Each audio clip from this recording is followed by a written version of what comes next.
Sigamos por los 12 grados del silencio de Sor María Amada de Jesús, carmelita muerta en olor de santidad en 1874.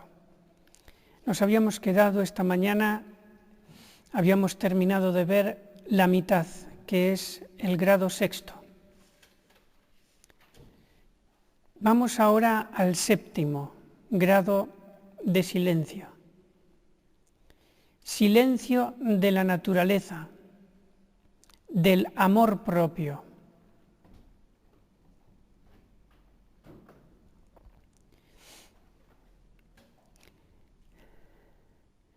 Es el silencio ante mi corrupción. Es,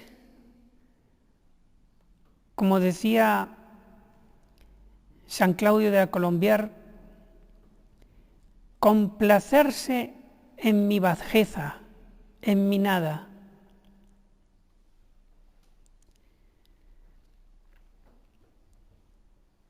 Que no me turbe ni siquiera mis infidelidades, siempre y cuando me haya arrepentido de ellas. Y que cada pecado del pasado tenga, por la gracia de Dios, un paso mayor al amor de Dios, una confianza más. Decía Santa Teresita, en el momento presente veo en mí muchas imperfecciones y cuento con ver cada día más. No se asustaba de sí misma, porque la confianza en Dios le hacía quitar toda inquietud de su debilidad, por su debilidad. Silencio del amor propio y de la naturaleza.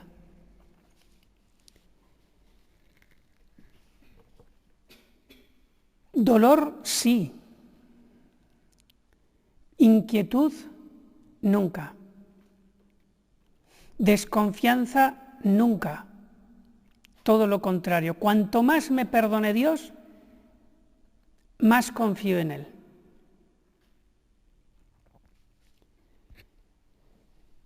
Octavo grado. Silencio del espíritu. Es el recogimiento de las potencias interiores. Procurar evitar mansamente, sin ponerse nerviosos, los pensamientos inútiles, aunque sean agradables. El silencio de la intención no recta. Dominar la curiosidad. Esto es todo lo contrario a la carrera de periodistas, de meterse en lo ajeno. Cuando vean un religioso que está siempre, y mira este, y mira el otro, y mira tal, es un periodista. San Juan de la Cruz tiene numerosas frases precisamente en contra de el estar fijándome en lo ajeno. Es una distracción, cuando no un pecado, si es que es para juzgar temerariamente.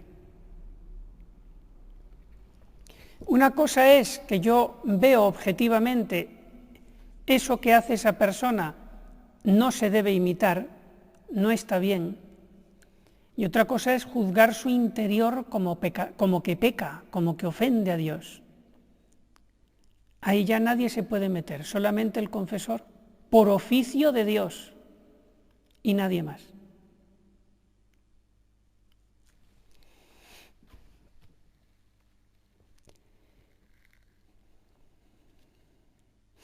¿Y cómo se sustituye este silencio del espíritu de meterse en lo ajeno?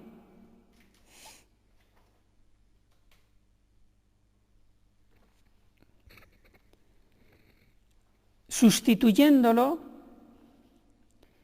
por meterse en lo de Dios, en los intereses de Dios.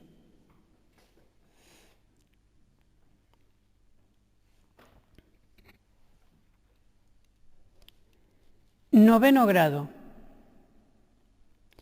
Silencio del propio juicio.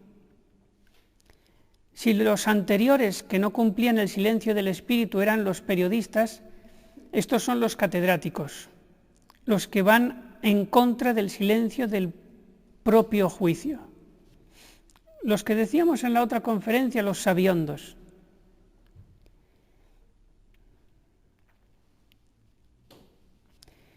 Es un acto de mortificación querido por el Señor y que ayuda a la humildad el acostumbrarse a no dar su opinión, a no ser que me la pidan y sea necesario, y solamente cuando yo sepa lo que estoy diciendo. Es una costumbre muy arraigada en el hombre, en todas las personas, a hablar de lo que no se sabe.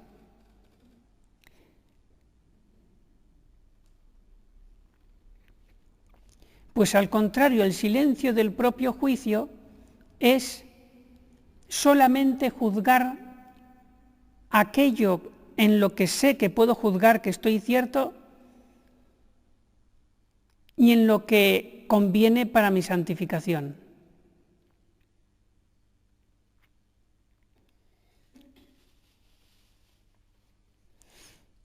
Décimo grado.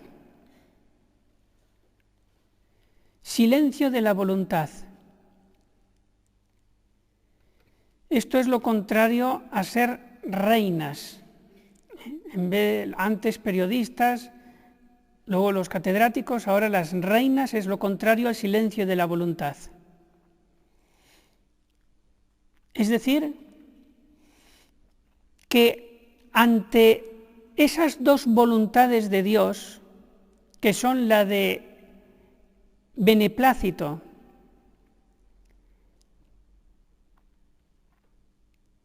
que es la providencia divina y la voluntad signada que es los mandamientos, de los mandamientos que sean, las reglas, las constituciones, los mandamientos de la Iglesia, el decálogo, todo lo que está escrito podríamos decir. Esa es la voluntad de signo.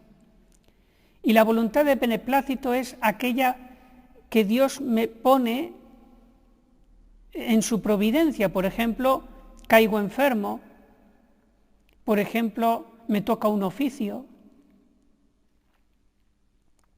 Pues bien, ante las dos voluntades de Dios, sea de signo, tú vas a hacer este oficio, sea de beneplácito, sea la voluntad de Dios que sea, no quejarme nunca, sino abrazarla y darle gracias a Dios. Ese es el silencio de la voluntad. Sustituir la queja por el abrazar la voluntad de Dios.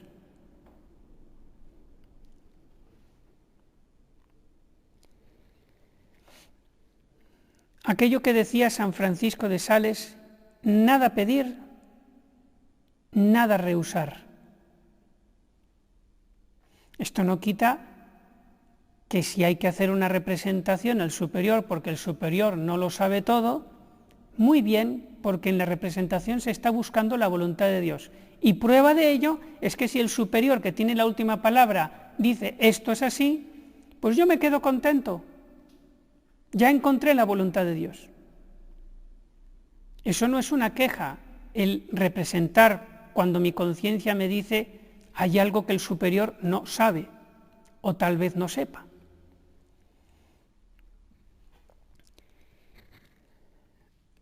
Grado número 11. Silencio consigo mismo. Es el silencio más difícil de todos. Esencial para unirse totalmente a Dios. Decía San Luis María Griñón de Montfort en la primera página de su libro La verdadera devoción a la Virgen María, que María Santísima no tenía un deseo más grande en su corazón que permanecer totalmente desapercibida de todas las criaturas para ser conocida de solo Dios.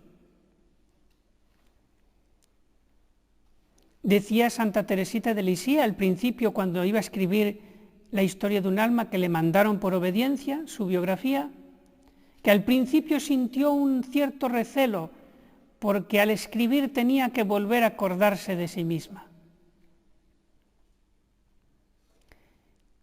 La mayoría de los santos que han escrito su biografía ha sido por mandato de otros.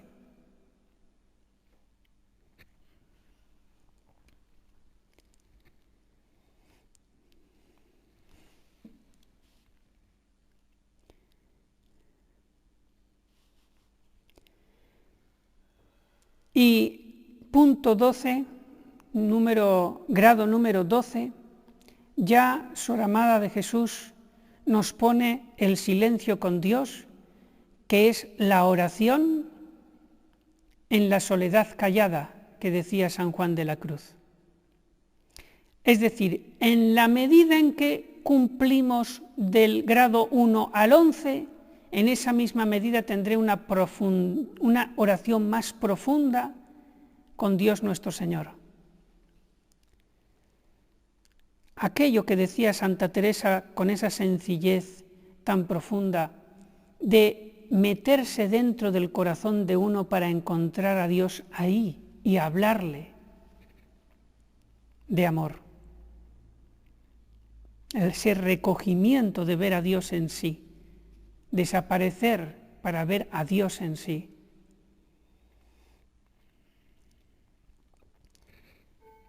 En definitiva conclusión, decía San Pío de Petrelcina,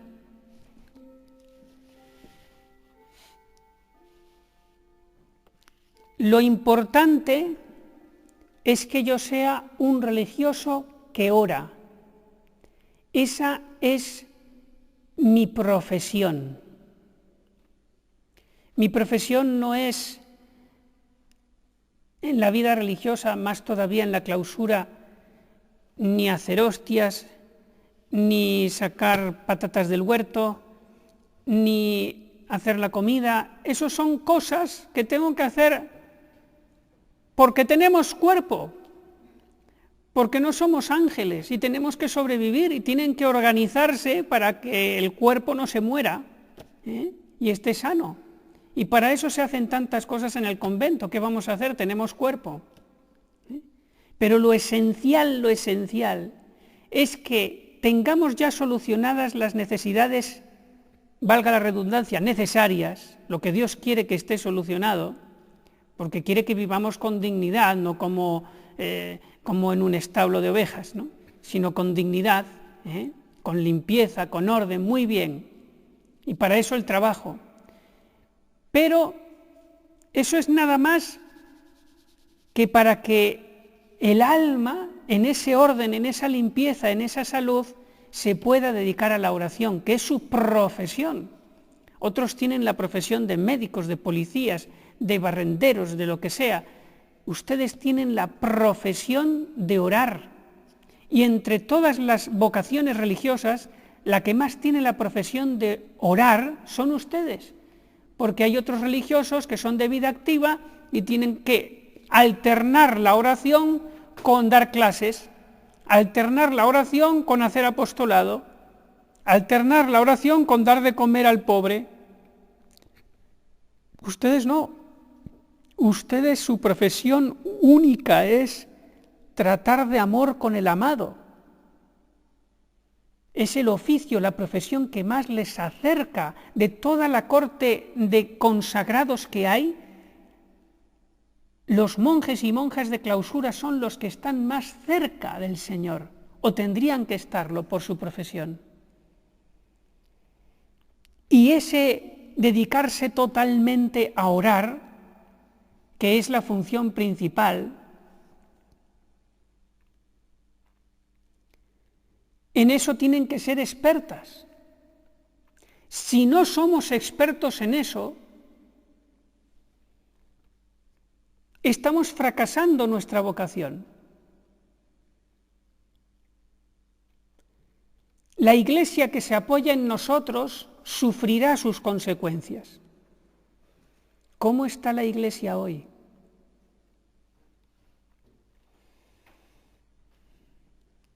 Hace poquito leí una estadística en España, ya un país que fue tan católico hace 50 años, catholicísimo. Yo me atrevería a decir en tiempos de Franco el país más católico del mundo. Hasta todavía tiene más misioneros que todos los países del mundo. Aquí en España hay más conventos de clausura que en todo el mundo. Y sin embargo, ¿qué ha pasado de esa España confesional católica de hace medio siglo a hoy? Que el 40% de los españoles se declara ateo.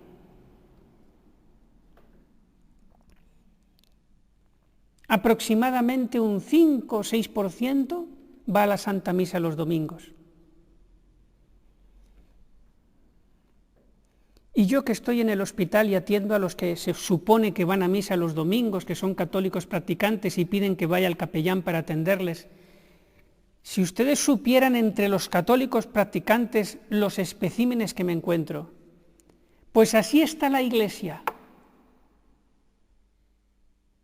¿No será tal vez porque el corazón de esa Iglesia, que es la vida de clausura, también está fallando? ¿No son expertos en orar?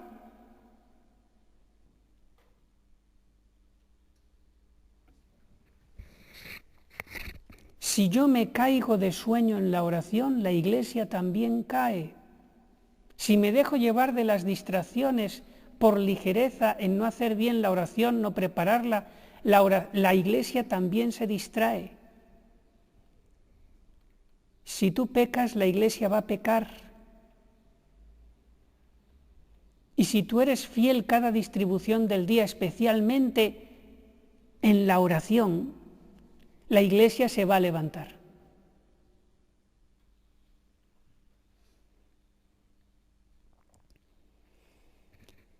Hay una cosa que les voy a decir ahora, es una noticia de la Iglesia, para que vean cómo estamos. Tenemos un sínodo en octubre de la sinodalidad donde, según el instrumentum laboris, se van a presentar todo tipo de propuestas, hasta el sacerdocio femenino, lo que sea. Yo pienso que el Papa no lo va a aprobar, pero ahí va a ir toda esa basura a discutirse. Pues bien, ¿saben quién va a ser a partir de ahora el próximo precepto de la Congregación para la Doctrina de la Fe? Tal vez han escuchado alguna noticia. Esto lo sé por el padre Santiago Martín, que suelo escucharle, y él está muy preocupado. Un obispo argentino que hace poco, en una homilía, dijo que a todo el mundo se le debe dar la comunión.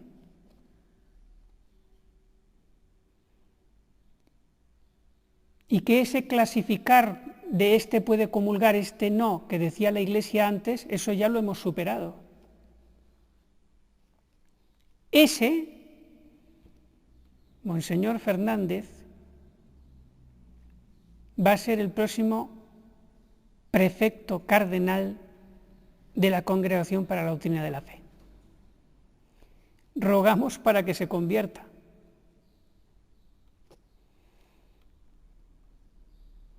Para que no salga de su pluma nada que vaya contra la tradición.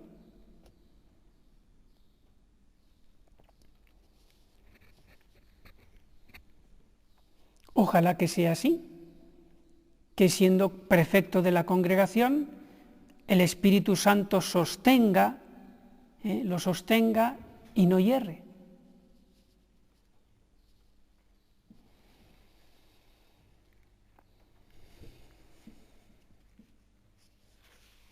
¿Ven cuántos motivos para querer ser santos?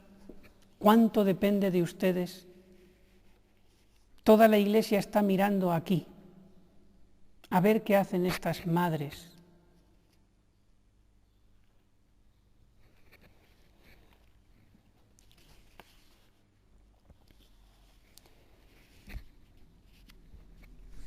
Y por fin vamos a entrar ya en la práctica sobre cómo hacer oración. Les he dejado unas fotocopias para que vean las cosas más fundamentales en las que podemos caer o que no hacemos y que nos podrían ayudar mucho. Primero yo lo voy a introducir con una frase de San Alfonso María de Ligorio. Predicadores, confesores y libros de ninguna otra cosa debieran tratar con más extensión que de este asunto de la oración. En estos ejercicios hemos dedicado casi todas las conferencias a la oración. La oración de Jesús en el huerto, 8 conferencias.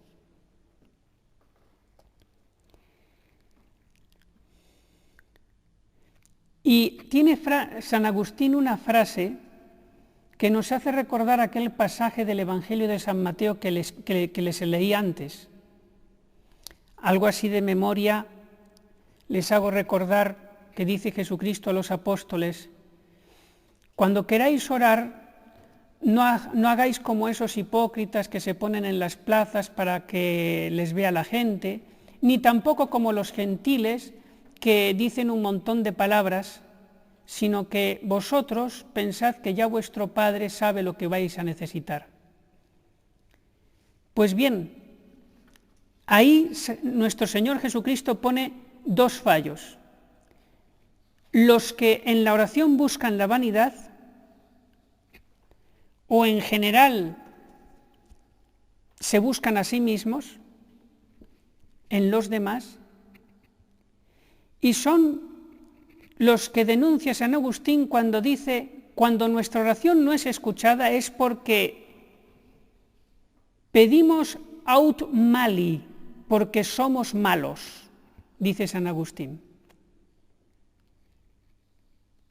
Cuando en una de las conferencias que yo he tratado de la preparación remota, en nuestra vida ordinaria hablamos chino. Somos malos, en vez de hablar griego. Y sigue San Agustín: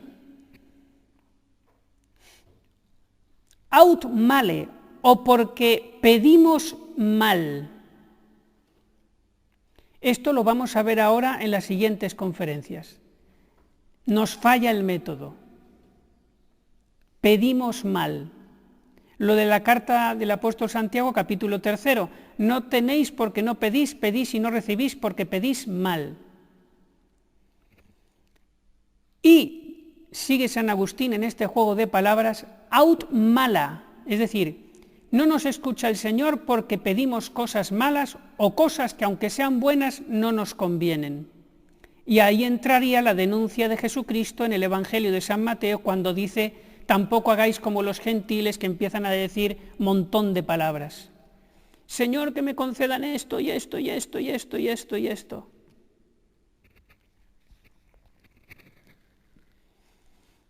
Ahora nos vamos a centrar en el aut male, porque pedimos mal, el método. Y en este método nos va mucho, porque yo creo que en las otras 2 cosas, pues ya sabemos lo que tenemos que hacer: mejorar la vida espiritual y pedir cosas según la voluntad de Dios. En eso creo que no hay tanto problema, pero el método es el que a veces, por desprecio, por pensar que no es necesario, nos falla totalmente. Por eso decía San Alfonso María de Ligorio: no sabrá vivir bien quien no sabe rezar bien.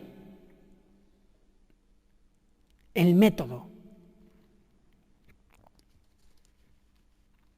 Esas hojas que les he repartido son el método. En realidad el método es exclusivo y particular de cada uno, pero tiene que regirse según unas normas de espiritualidad dadas por los santos que es como un camino más ancho, yo podré ir por un lado o por otro, pero tengo que regirme por ese camino. En la oración no hay libertad total. Los maestros de la oración por algo hablan.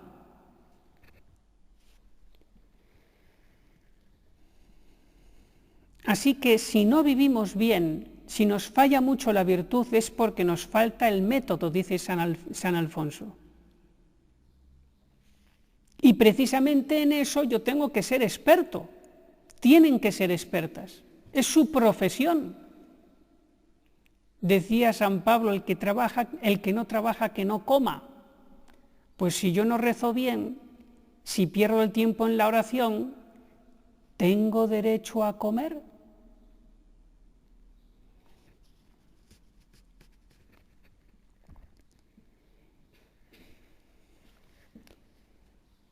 Y luego el resultado, como digo, por lo que están acá, es lo que dice también San Alfonso, porque por eso yo estoy aquí para darles estos ejercicios, porque en realidad se los estoy dando a toda la Iglesia, por esto que dice San Alfonso.